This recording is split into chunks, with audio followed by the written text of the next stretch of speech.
Hello, my name is Erick and I work in business development for Codilation. My team of elite nerds is dedicated to helping turn big ideas into first customers.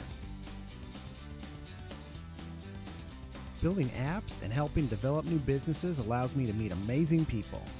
These people are doing amazing things in our tech community and my actual community of Fargo, North Dakota.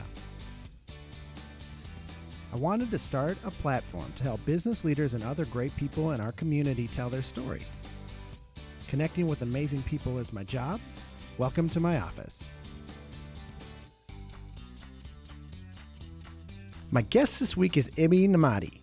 He's the founder of Windsor Waffles, and they recently celebrated their first birthday. What a great time to start a business. Let's go into 2020 and change our lives. And realistically, this year has made them stronger and smarter as a business, and they're really excited going into next year, and we're going to talk about it a little bit. All right, welcome, Internet. I'm really excited to be here with our return guest, Iby Nemati of Windsor Waffles, and we've got all sorts of stuff to talk about, but we'll just start out with, can you tell us a little bit about yourself, Iby? Okay, so my background is in mortgages, banking, and finance. Obviously. But I've started recently, about a year or so ago. We just had our first anniversary. Yeah. We just started a company named Windsor Waffles. And the best way to explain it is Windsor Waffles is a British street waffle on a stick, and it's covered in candies and treats and basically all things that are fun and colourful. Oh, yeah. My description of it, it's treasure for your mouth. Yeah. They're so good. I love them. And so let's talk about where can we get these waffles? How do you go about doing your business and where? So the idea behind our business is it's an events and catering company. Mm-hmm. So we do a lot of like weddings, we do corporate events. We also do pop-ups at markets, so at Red River Market, downtown Fargo. We're also every week at Moorhead Centre Mall for Waffle Wednesdays. Oh, nice. So we're there between 11 a.m. and 2. So a lot of events around town. So I'd say just look out on our website for up-and-coming events. And if you see it, like I saw you at the Red River Market this summer, Yeah. and I made like a life rule at that. I'm just say yes to waffles, like anytime it's a thing. And we ate at Black and or the waffle company place downtown. Mm-hmm. There's like that breakfast thing, and then I saw you, and I'm just like, I'm just gonna waddle for the rest of the day. Say yes to waffles. A day of waffles, yeah. Yeah, and so let's talk about you're a little over a year old. Let's talk about the timing of starting a business. Oh. In late 2019. How did you make it through that first year? That was a crazy time, in all honesty, to start with. Obviously not knowing, it wasn't in a business plan. I was not expecting a pandemic to happen, so I was not planning for that whatsoever. How? Yeah. So learning to adapt, it's been a crazy, crazy time, in all honesty. And as you can imagine, like I said earlier, we're an events company, and starting an events company as basically events became illegal, that no one's allowed to leave their house. And like food and gatherings. And yeah. So all the things that our business was based around was kind of not happening. Right. So yeah, it gave us time to kind of think and adapt. And in all honesty, it's still worked out really well. We have no complaints whatsoever, and how supportive the community has been. We've had to adapt our business model in regards to the larger events we were planning on doing, not the ones with thousands upon thousands of people. That's what the whole idea behind my business was. I don't remember the last event that I've been at with 1,000 people. Yeah. Maybe a baseball game, and I don't know. Yeah, exactly, man. So with those things going away, we kind of had to adapt and do a lot more of the smaller events. Mm-hmm. And so that's been going really well for us, and that's been working out well. But just having to pivot, and it's been a steep learning curve, I'll be honest. A lot of the things we've gone through this first year has been a steep learning curve. But it makes you better. And I made a business chart this week, and kind of going over the last 100 years, and like, when should I start a business? And this is the general world based on like Google. It's like, probably not during the Great Depression. There's some world wars. Then it all pretty much been okay. Market crash in 2009, came back, and then it went down. And then you were like, well, we weren't really a person, so that's a bad idea. And then it comes like, maybe. And then like you just ignored all data. Yeah, exactly. Like, the opposite way. Yeah. You just kind of went for it. And it's kind of interesting to me that you moved to America to start a new life and start a business. You're basically like a 250-year late colonist. Yeah, just a little late. Just a little late. Like, and the crazy thing is, you went through that, just the fire. Let's just have an event-based thing with no people, and you can't eat with other humans. Like that's tricky time to start a waffle. And we talked about this at the bar. You used to be in mortgages, and right now is insane. Like a great time to be a mortgage lender. Yep. Could you go back, or would you go back? See, right now, I'll be honest, a lot of my co-workers, this is the busiest they've ever been. Even even over the past 30 years, I had previous co-workers who've been doing mortgages for 30 years plus, and they said this is by far their busiest time they've ever had in mortgages. So as you can imagine, when I started my business, and a few months later, and then Corona happened, the pandemic happened, I was like, oh, crap, what have I done? What have I done? Literally, what have I done? Should I have stayed? Should I have not stayed? But in all honesty, that kind of thought passed very quickly. And then I was like, you know what? If I got offered to go back, would I go back?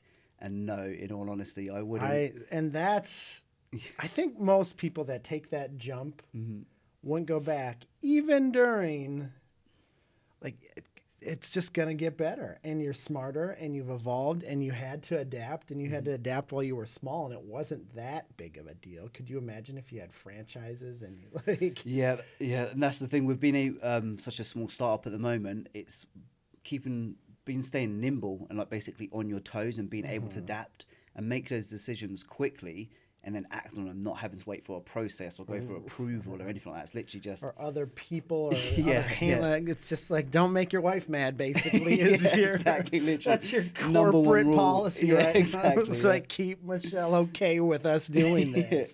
I like that. And so, we're in the middle of launching a product that kind of makes you interview people that are in the same industry and gives you a real grasp on, is validating your idea. Is this a solution to kind of a problem? And so if you could, we talked about the time machine a little earlier. If you could go back, what would you tell yourself before you started or you launched Windsor Waffle? Well, one thing you can say is about the pandemic, but I think that would be cheating if I was going back and tell myself about the pandemic, just because of the amount of stuff I've learned from going through that and having to adapt. I think that would be kind of cheating if I went back and told myself the pandemic was going to happen. Probably could make a lot of money quickly and do it adapt and do things differently, but just the knowledge, I think that's just worth so much by having all of that in that first year. Going through this crazy time in the first 12 months of our business, I've learned so much. And if I went back and told myself about the pandemic, I don't think it would have been as a success in the things I've learned. Sure. So if I was to go back and tell myself something, it would probably be to start sooner and not wait, in all honesty. Wow. Yeah, it would be kind of get going now. What are you waiting for? Rather than actually... any real advice. Yeah, it's just get going now, because that's the thing that I've learned as well in the past 12 months. I could have waited, I could have planned, I could have done this. But by just being in it and learning and just gaining knowledge, that is the best experience there is to then progress and to do more and expand and do more later on in the future. And if I hadn't have done it, and if I'd waited, I probably would have waited again. If I'd waited for the pandemic to happen, then I would have definitely had an excuse to say in my mind, it's definitely not a good time to start now. Wow. But by the fact of it, not knowing the pandemic was around the corner and starting the business and then learning, having to adapt and having to pivot, there's knowledge, I just think, is just always so reasons not to do stuff. Exactly, yeah. Some are better than others, but I'm glad that you kind of took this. And, part of having you come on is, our product is Startup Happy. And I wanted to just talk to the people that were happy that they invented a startup or they launched a startup. And so what I like about us is we're just positive. And it's fine. I went through a fire. I learned going through the madness that was last year. What are you excited about now that this dreadful year is kind of coming to a close? Well, for me, hopefully, fingers crossed, if everything goes well and we can curb the pandemic, events, I'd really miss getting together with people, just not even just business wise, but personally too. Getting together with people with friends and with family and having events. That's the thing I really miss more than anything. Is for 2021, fingers crossed, hopefully. Yeah. If we can get through this, we can get together and do those things. And then from a business perspective, I would say events too, and doing larger events and kind of running with that. And also expansion into different kind of cities and towns and areas too. Wow. So how can we help you going into that expansion? So I would say one of the best things that could help us right now is add us on Instagram and Facebook, and that's just at Windsor Waffles. Yeah. And then follow us when we go to like events and come out to our events and come and see what we're all about. And I think that makes it easy as someone who does it myself. I'm like such a waffle fangirl. I'm at this today. I'm like, oh, I'm going to go see. Weird. I better go. No, and that's the easiest way. It's pretty quick. So we'll nerd question time, because you can't come down here and not get a nerd question. And I asked this last week, but I loved it. And so I'm asking again. And so if you were the casting director of the Avengers, anywhere across that universe, and you had to cast yourself, who would you be? Honestly, man, that is a tough question. I know. I think thinking about it, I think I'd have to be Rocket the Raccoon. That was literally, I would have to be Rocket the Raccoon. I think it would do well with a British accent. If Rocket had a British accent, I think that would work well. Snarky and delightful. Just the comments and the things that he says and gets away with, that would just be so much fun playing Rocket. See, and I would have guessed someone from England who went to study to be a monk and then came over to America. That's kind of the Doctor Strange story. I'll be honest, man. They're the two that I would. Doctor Strange, I was thinking, yeah, I do really love Doctor Strange. That's the synopsis out of those two, of I know. This is a little more superhero than your life. I don't know. He doesn't make waffles. So. Yeah, no, I like that. And so, yeah, I honestly, like, when you said that, my guy that I picked, and I stand by this, was Star-Lord. Like, because that's just how I would fight crime, is dancing. See, perfect team, man. Yeah, man. There you go. We need to make this happen. We should make this happen. So, yeah, nerd questions mean it's probably time to wrap things up. Did you have anything you wanted to promote or anything else? One of the things we're doing at the moment is Waffle Wednesdays. So every Wednesday we're at Moorhead Centre Mall, and that's from 11 a.m. till 2 p.m. And at the moment we've also got our Christmas specials too. Yep. So we kind of got more of like the Christmas feel, Christmas M&Ms on there, and we've also got like a star cookie. Yep. So it's German cookies that are actually make it look like a Christmas tree too. Oh. So there are specials we got going on Wednesdays at Moorhead Centre Mall.